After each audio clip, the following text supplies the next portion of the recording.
का जो हमारा टॉपिक है वो है बायोकेमिस्ट्री का ग्लाइकोलिसिस पाथवे। तो सबसे पहले हम बेसिक से स्टार्ट करते हैं। हम देखते हैं मेटाबॉलिक पाथवे। जो मेटाबॉलिक पाथवे होते हैं वो दो टाइप के होते हैं, एनाबॉलिक पाथवे और कैटाबॉलिक पाथवे। एनाबॉलिक पाथवे को हम एंडरगोनिक पाथवे भी बोलते हैं। मतलब जो एनाबॉलिक पाथवे है वो एंडरगोनिक होता है नेचर के अंदर। Those pathway involve in the synthesis of compound and consume energy. Anabolic pathway वो पाथवे होते हैं जो कि इन्वॉल्व होते हैं कंपाउंड की सिंथेसिस के लिए और कंज्यूम करते हैं एनर्जी को। Catabolic pathway, catabolic pathway means exergonic in nature. जो कैटाबॉलिक पाथवे हैं वो एक्सर्गोनिक होते हैं नेचर के अंदर। Those pathway involve in breakdown of compound and release energy. ये जो कैटाबॉलिक पाथवे है ये इन्वॉल्व होते हैं कंपाउंड के ब्रेकडाउन के लिए और रिलीज करते हैं एनर्जी को। Metabolic pathway can be linear, cyclic और स्पाइरल। जो मेटाबॉलिक पाथवे हैं वो लीनियर, साइक्लिक और स्पाइरल होते हैं। जो ग्लाइकोलिसिस है वो फॉलो करती है लीनियर पाथवे को। टीसीए साइकिल और जो क्रेब्स साइकिल है वो फॉलो करती है साइक्लिक पाथवे को। बायोसिंथेसिस ऑफ फैटी एसिड है वो फॉलो करती है स्पाइरल पाथवे को। अब हम देखते हैं रेस्पिरेशन। जो रेस्पिरेशन है वो दो टाइप का होता है, एरोबिक रेस्पिरेशन और एनारोबिक रेस्पिरेशन। एरोबिक रेस्पिरेशन से हम क्या समझते हैं, मतलब प्रेजेंस ऑफ ऑक्सीजन, और एनारोबिक रेस्पिरेशन से हम क्या समझते हैं, एब्सेंस ऑफ ऑक्सीजन। तो अब हम देखते हैं aerobic respiration. complete oxidation of respiratory substance in the presence of oxygen।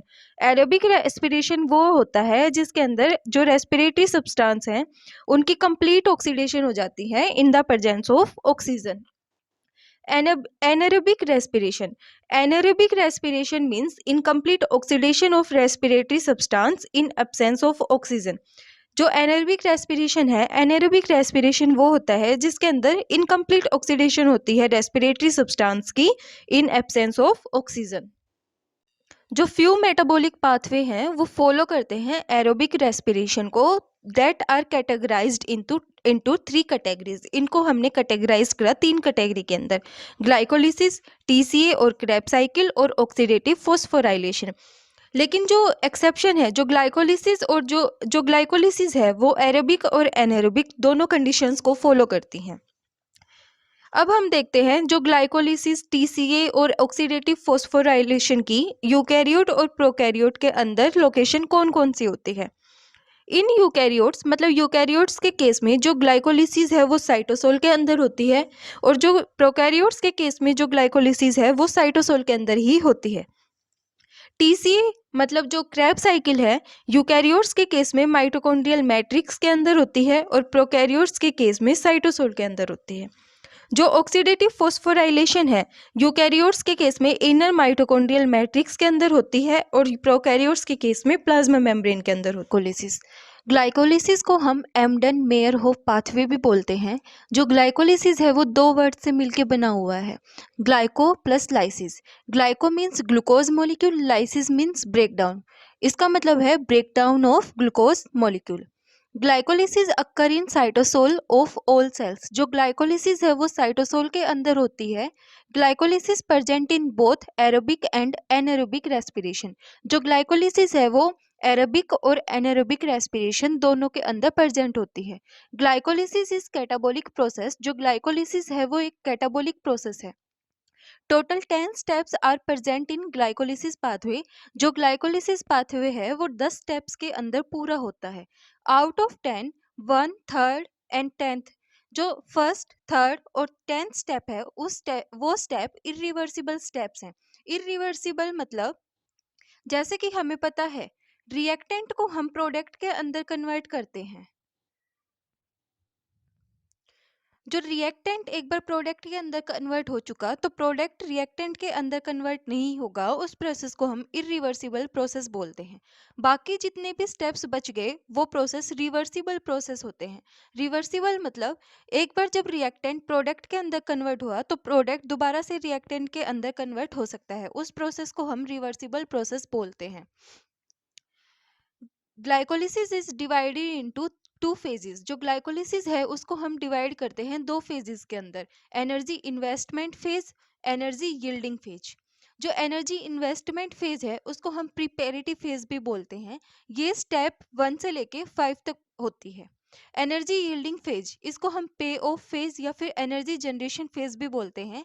ये स्टेप 6 से लेकर 10 तक प्रेजेंट होती है। अब हम देखते हैं pathway of glycolysis. Glycolysis pathway के अंदर जो ग्लूकोज मॉलिक्यूल है वो कन्वर्ट होगा ग्लूकोज 6 फॉस्फेट के अंदर by the help of enzyme hexokinase. जो हेक्सोकाइनेज एंजाइम है उसको अपनी एक्टिविटी के लिए डाइवेलेंट मेटल आयंस की रिक्वायरमेंट होती है, जैसे कि Mg+2। ग्लूकोज कन्वर्ट हुआ ग्लूकोज 6 फॉस्फेट के अंदर। इस प्रोसेस में जो एनर्जी है वो क्या हुई, यूज हुई। मतलब जो एटीपी है वो कन्वर्ट हुई एडीपी के अंदर। ग्लूकोज 6 फॉस्फेट कन्वर्ट हुआ फ्रैक्टोज 6 फॉस्फेट के अंदर by the help of enzyme phosphohexose isomerase. Fructose 6 phosphate convert हुआ फ्रैक्टोज 1,6 बिस फॉस्फेट के अंदर by the help of enzyme phosphofructokinase. इस स्टेप में भी एनर्जी की यूटिलाइजेशन हुई। जो एटीपी है वो कन्वर्ट हुई एडीपी के अंदर। मतलब हमने फर्स्ट और थर्ड स्टेप में क्या देखा, जो एनर्जी है वो यूटिलाइज हो रही है। हमने 2 एटीपी को यूटिलाइज करा। इसके बाद हम देखते हैं जो फ्रैक्टोज 1,6 बिस फॉस्फेट है वो कन्वर्ट हुआ ग्लिसरैल्डिहाइड 3 फॉस्फेट के अंदर और डाईहाइड्रोक्सी एसीटोन फॉस्फेट के अंदर by the help of enzyme aldolase. अब जो DHAP मतलब डाई हाइड्रोक्सी एसीटोन फॉस्फेट है वो कन्वर्ट हो सकता है ग्लिसरैल्डिहाइड 3 फॉस्फेट के अंदर by the help of enzyme triose phosphate isomerase. Glyceraldehyde 3 phosphate convert हुआ 2,1,3 बिस फॉस्फोग्लिसरेट के अंदर by the help of enzyme glyceraldehyde 3 phosphate dehydrogenase. इस स्टेप के अंदर हमें 2 NADH मिले। उसके बाद जो 2,1,3 बिस फॉस्फोग्लिसरेट है वो कन्वर्ट हुआ 2,3 फॉस्फो जो 2,1,3 बिस फॉस्फोग्लिसरेट है वो कन्वर्ट हुआ 2,3 फॉस्फोग्लिसरेट के अंदर by the help of enzyme phosphoglycerate kinase. इस स्टेप के अंदर हमें 2 एटीपी क्या हुए, हमें 2 एटीपी मिले। 2,3 फॉस्फोग्लिसरेट कन्वर्ट हुआ 2,2 फॉस्फोग्लिसरेट के अंदर by the help of enzyme phosphoglycerate म्यूटेज। 2,2 phosphoglycerate converts into 2-phosphoenol pyruvate by the help of enzyme enolase। जो 2 phosphoenol pyruvate हैं वो कन्वर्ट हुए 2 pyruvate के अंदर by the help of enzyme pyruvate kinase। इस स्टेप में भी हमें 2 ATP मिले। मतलब हमें टोटल 2 NADH 2 ATP 7 हमें 2 ATP 7 स्टेप से और 2 ATP 10 स्टेप से मिले। अब हम देखते हैं energetics of glycolysis. Molecules of ATP gain synthesised. जब ग्लिसरैल्डिहाइड 3 फॉस्फेट 1,3 बिस फॉस्फोग्लिसरेट के अंदर कन्वर्ट हुआ था तो हमने देखा वहां पे हमें 2 NADH मिले थे। जब 1,3 बिस फॉस्फोग्लिसरेट 3 फॉस्फोग्लिसरेट के अंदर कन्वर्ट हुआ वहां पे हमें 2 ATP मिले थे। जब 2 फॉस्फोइनोल पाइरुवेट 2 पाइरुवेट के अंदर कन्वर्ट हुआ वहां पे भी हमें 2 ATP मिले थे। मॉलिक्यूल्स ऑफ ATP यूज्ड, हमने कितने ATP के मॉलिक्यूल्स को यूज करा। जब ग्लूकोज 6 फॉस्फेट के अंदर कन्वर्ट हुआ तब हमने 1 ATP के मॉलिक्यूल को यूज करा था।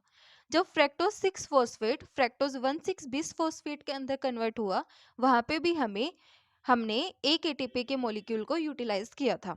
नंबर ऑफ ATP सिंथेसाइज्ड, जब एक NADH इक्वल्स होता है 2.5 ATP के, तो हमें 2 NADH मिले थे। तो 2 NADH इक्वल्स होते हैं 5 ATP के। तो हमें टोटल कितनी ATP मिली, 9 ATP मिली। हम उनमें से हमने 2 ATP को यूज कर लिया और हमें नेट ATP जो सिंथेसाइज्ड हुई वो 7 ATP हुई।